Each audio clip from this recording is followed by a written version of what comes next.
Hi everyone, welcome back to AI Incarnation. Today, we are going to dive into creating interactive charts and graphs using Streamlit. Whether you're working on a dashboard for business analytics or personal data project, Streamlit makes it super easy to turn your Python scripts into engaging web apps. In this video, I'll show you how to integrate different charting libraries like Matplotlib, Plotly, and Altair into your Streamlit app using a real-world example such as stock market data and climate trends. We will open our VS Code editor and inside our Streamlit 0 to Mastery series, this is day 3. So we'll create a new file, day 3, example1.py.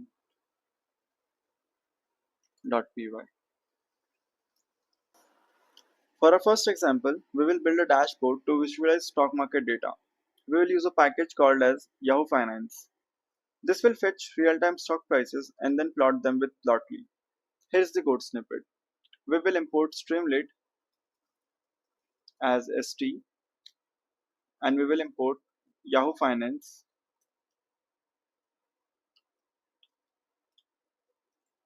as yf. Then we need Plotly, so we will simply say import plotly dot graph objects as go. We'll simply give the title to our app, that will be st.title stock market dashboard, and after the title we'll simply say ticker is equals to st.text underscore input, enter stock ticker, and we'll say some examples like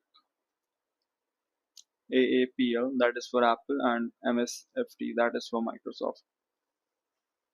And by default, we will use AAPL, that is Apple stock price. Once you have selected the ticker, we will load the data. That will be stock underscore data is equals to yf dot ticker, and inside this we'll pass the ticker. Once we have the stock data, we'll simply select the last 1 month history. You can change this by changing the period value here. So for this, we'll simply use history is equals to stock data dot history and periods is equals to 1 month. And to plot this figure, we'll simply say figure is equals to go dot figure, and inside this we'll simply say figure dot add underscore trace, and that will be equals to go dot candlestick, and inside this we'll pass some parameters such as x is equals to history dot index, that will be the index, and opening will be equals to history dot open.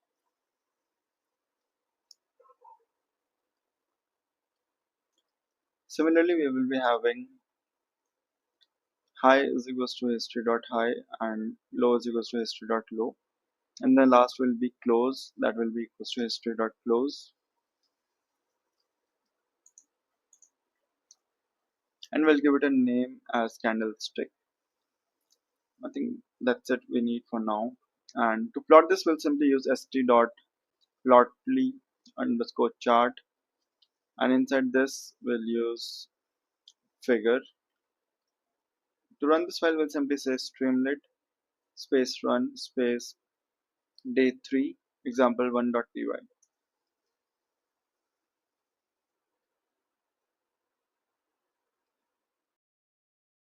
Okay, my bad. So it's saying that period is 1 month, which is invalid. I missed O here. And if we rerun this, okay, there you go. This is the Apple price for last 1 month of data.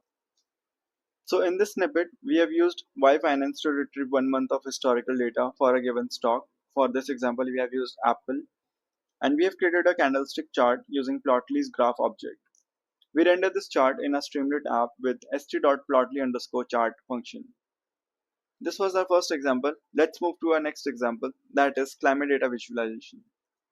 For this, we'll simply create a new file, that is day-3-example2.py.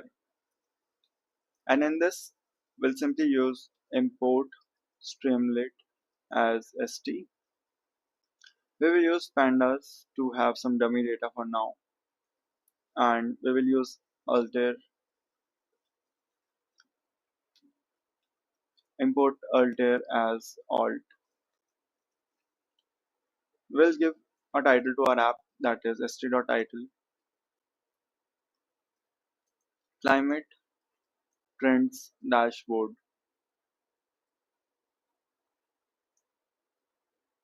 and we'll simply write st.write visualizing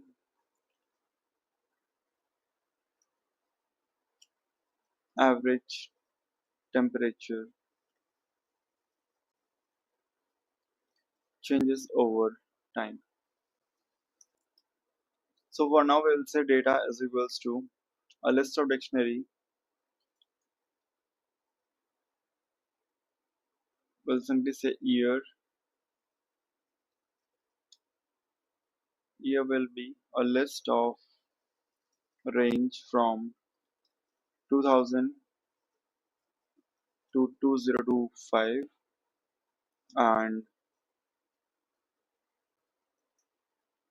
we'll say average temperature will be equals to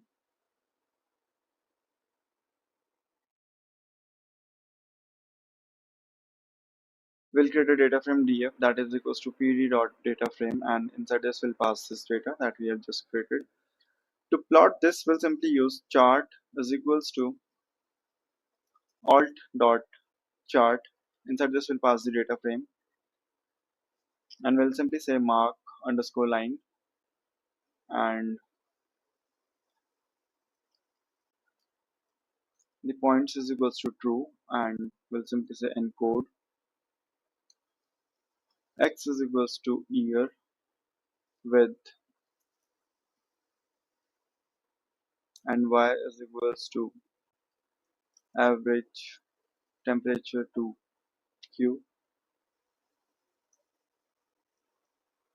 and we'll use tooltip is equals to year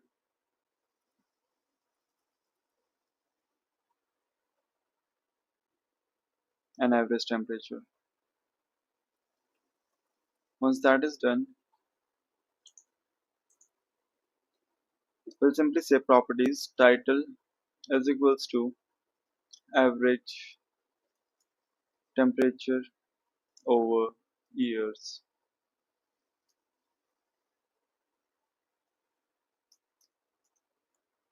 and to run this we'll simply say st.altair chart, and if we save this, to run this we'll simply say streamlit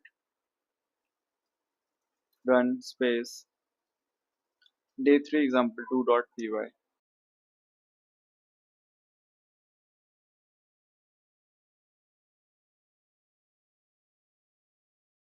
Okay, there you go. So we have created a simple chart using Altair. So in this code, we created a simple pandas data frame with a sample climate data that you can replace with your own data. So you can replace this data frame itself. Using Altair, we have built a line chart that shows the temperature trend over years. We have used tooltips that enables the user to hover on the data points for exact values. And finally, we have rendered the chart using st.altair.chart. Let's recap some best practices for integrating charts in Streamlit. First is keep it modular. Break your code into functions for each chart to keep your app organized. Next is leverage interactivity. Use Streamlit widgets like sliders and text inputs to let user explore different aspects of your data. Third is optimizing performance. When you're working with large dataset, consider caching results with st.cache to speed up your app. And the last one is style and layout. Use Streamlit's layout option like columns and expanders to create a user-friendly dashboard. So today, we have built two interactive dashboards with Streamlit. One is for the stock market data, and another one was for climate trends. And I hope this video has inspired you to build your own dashboards. If you found this video helpful, please give it a thumbs up. Like and subscribe to the channel for more contents on data visualization and Python development. And let me know in the comments below what are the projects you are working on. Also check out the links in the description for complete code samples and additional resources. Thank you for watching, and I'll see you in the next video.